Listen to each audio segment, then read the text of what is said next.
সম্প্রতি বিজ্ঞানীরা দাবি করেছে খুব শীঘ্রই সূর্য পশ্চিম দিক থেকে ওঠা শুরু করবে।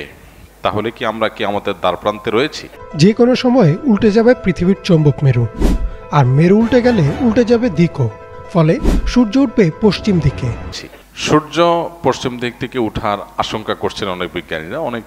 প্রথমত অনেক সময় আমাদের দেশে এই জাতীয় রিপোর্টগুলোতে বলা হয় এক জিনিস, আর রিপোর্টে উপস্থাপন করা হয় এটাকে আরো ফুলিয়ে ফাঁপিয়ে দর্শক বা ভিউয়ার্স টানার জন্য আকর্ষণীয় করে চমকপ্রদ করে সেটাকে উপস্থাপন করা হয়। বাস্তবতা আসলে এই টাইপের না, এরকম হয় অনেক সময়। এখানে রিয়েল ঘটনা কি সেটা আমি জানি না, যদি ধরেও নেই যে রিপোর্ট যেভাবে করেছে সেভাবে রিপোর্টটা আমি দেখেছি।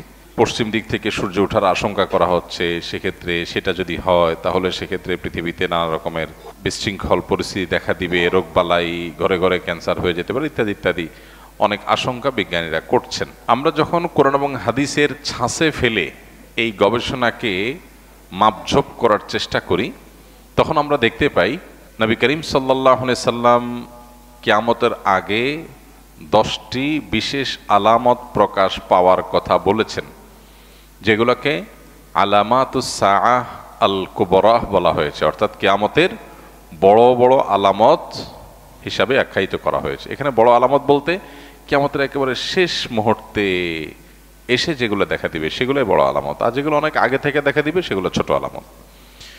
তো কিয়ামতের প্রায় 141টার মতো ছোট আলামত আছে, যেগুলো বিভিন্ন বই পুস্তকে ওলামা একরাম কোরআন এবং হাদিস থেকে সংকলন করেছেন। সৌদি আরবের একজন আলেম ডক্টর মোহাম্মদ আল আরিফি, তার একটা কিতাব আছে, সেখানে তিনি আলামাতুস সাআত এই 141 সবগুলোকে একত্র করেছেন। নেহায়াতুল আলম তার সে বইটার নাম, আরবিতে বাংলা অনুবাদ হয়েছে। তো সেই কিয়ামতের আলামতের বইয়ে তিনি 141টা ছোট আলামত উল্লেখ করেছেন, যার বেশিরভাগই পৃথিবীতে ঘটে গেছে, যেগুলো নবী সাল্লাল্লাহু আলাইহি ওয়াসাল্লাম ভবিষ্যদ্বাণী করেছেন ঘটবে ঘটবে ঘটবে, কিন্তু ঘটে গেছে। আর কিছু আছে এখনো ঘটেনি। আর 10টা আলামত যেগুলো ঘটবে কিয়ামতের ঠিক আগ মুহূর্তে, তার মধ্যে থেকে একটা হলো পশ্চিম দিক থেকে সূর্য উদিত হবে। পশ্চিম দিক থেকে সূর্য উদিত হওয়ার এই আলামতটি দেখা দিবে কিয়ামতের আগের সব ছোট বড় আলামত প্রকাশের পরে, এরপর আর কিছু থাকবে না।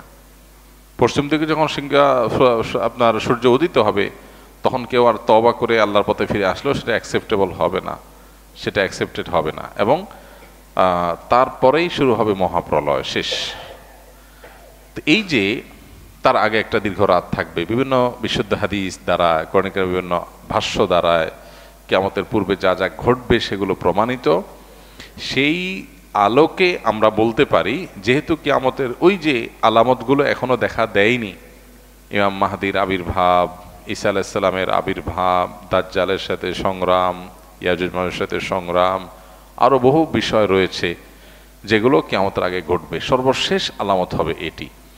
তো সেই ছাঁচের সাথে আমরা মিলাইলে দেখি যে এটা যদি ঘটেও, বিজ্ঞানীদের এই গবেষণা যদি সত্যও হয়, তাহলে কিয়ামতের আগে যে পশ্চিম দিকে সূর্য উদয় হওয়ার কথা হাদিসে বলা হয়েছে, এটি সেটা নিশ্চয়ই না।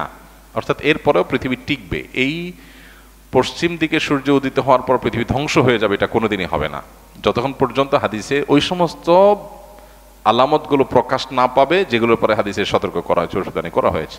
এর আগে আপনারা দেখেছেন বিভিন্ন সময় বিজ্ঞানীরা গবেষণা বলেছেন, বিভিন্ন আপনার নক্ষত্র তাদের যে কক্ষপথে তাদের যে বিচরণ হয়ে থাকে, আল্লাহ সুবহানাহু ওয়া তাআলা কোরআনে কারীমে যে বলেছেন যে ওয়াশ-শামসু তাজরি লিমুস্তাকাররিন লাহা যালিকা তাকদীরুল আজিল আলীম ওয়াল কামারু কদ্দারনাহা মানাজিলা। এই যে সৌরজগতে বিভিন্ন গ্রহ নক্ষত্র, আল্লাহর বিভিন্ন বড় বড় যে আপনার তারকারাজি রয়েছে, সৃষ্টি রয়েছে, এগুলো তাদের নির্দিষ্ট কক্ষপথে বিচরণ করে, আল্লাহ তাআলা এটা বলেছেন। তো এই যে বিচরণ করবার কথা বলা হয়েছে কোরআনে, সেখানে কোনোটি বিভিন্ন সময় আপনারা শুনেছেন বিজ্ঞানীরা বলেছেন বিভিন্ন সময় যে কোনো একটা নক্ষত্র আরেকটা নক্ষত্রের সাথে সংঘর্ষ হওয়ার সম্ভাবনা আছে, তাতে পৃথিবী শেষ হয়ে যাবে। আমরা অনেকে এই সমস্ত নিউজ দেখার পর মোটামুটি জমি জমা বিক্রি করে সব খেয়ে পরে মোটামুটি প্রস্তুত হয়ে গেছিলাম। কিন্তু একজন ইমানদার তিনি নিশ্চিতভাবে জানেন নবী করিম সাল্লাল্লাহু আলাইহি সাল্লাম মহাপ্রলয় হয়ে সৃষ্টি জগৎ শেষ হওয়ার যে ঘটনা ঘটবে তার আগে অনেকগুলো বিষয় বলেছেন, সেগুলো ঘটবে। তার অনেক কিছু এখনো ঘটে নাই, সো আমরা সেটার জন্য অপেক্ষায় আছি। ওইটার আগে কখনো এটা হবে না। যদি এরকম সংঘর্ষ হয়, পৃথিবী যদি ক্ষতিগ্রস্ত হয়ও তো আবার পৃথিবী আবার জেগে উঠবে, এটা ফাইনাল সেই ক্ষতিগ্রস্ত হওয়া নয় যেটি হাদিসে বলা হয়েছে। সো এই পশ্চিম দিকে যদি সূর্য উদিত হওয়ার ঘটনা কোনোভাবে আংশিকভাবেও যদি এটি সত্য বাস্তবায়িত হয়ও, তারপরেও সেটি সেই পশ্চিম দিকে সূর্য উদিত হওয়া নয় যেটার মাধ্যমে সব ধ্বংস হয়ে যাবে। বরং বিজ্ঞানীদের এই সমস্ত গবেষণার মাধ্যমে একজন ইমানদারের এই ইমানটা আরো বৃদ্ধি পায় যে নবী করিম সাল্লাল্লাহু সাল্লাম বা কোরআনে কারিমে যে আপনার ভবিষ্যৎবাণী করা হয়েছে এটা ঘটবে ওইটা ঘটবে, তার কিছু কিছু আছে মানুষ কোনোভাবে বিশ্বাস করতে পারতো না, এক সময় অবিশ্বাস্য ছিল কিভাবে এটা হবে। বিজ্ঞানীদের গবেষণা করে বিভিন্ন বৈজ্ঞানিক থিওরি দিয়ে সেটাকে তারা প্রমাণ করছেন কিভাবে এটা পসিবল, কিভাবে এটা সম্ভব। তাহলে যেটা আমাদের কাছে অসম্ভব মনে হতো, অনেকের কাছে অযৌক্তিক মনে হতো, অনেকের কাছে ইলজিক্যাল মনে হতো, বৈজ্ঞানিকদের গবেষণার মাধ্যমে সেটার সম্ভাব্যতা প্রমাণিত হওয়াটা এটা আমাদের ইমানকে বাড়িয়ে দেয় যে আল্লাহ এবং তার রাসূল সাল্লাল্লাহু আলাইহি সাল্লাম যা বলেছেন আমাদের বুঝে আসতো না এটা কিভাবে হবে, কিন্তু দেখলাম যে পরে বিজ্ঞানীরা বিভিন্ন গবেষণা দ্বারা এটা সম্ভাব্যতা প্রমাণ করেছেন।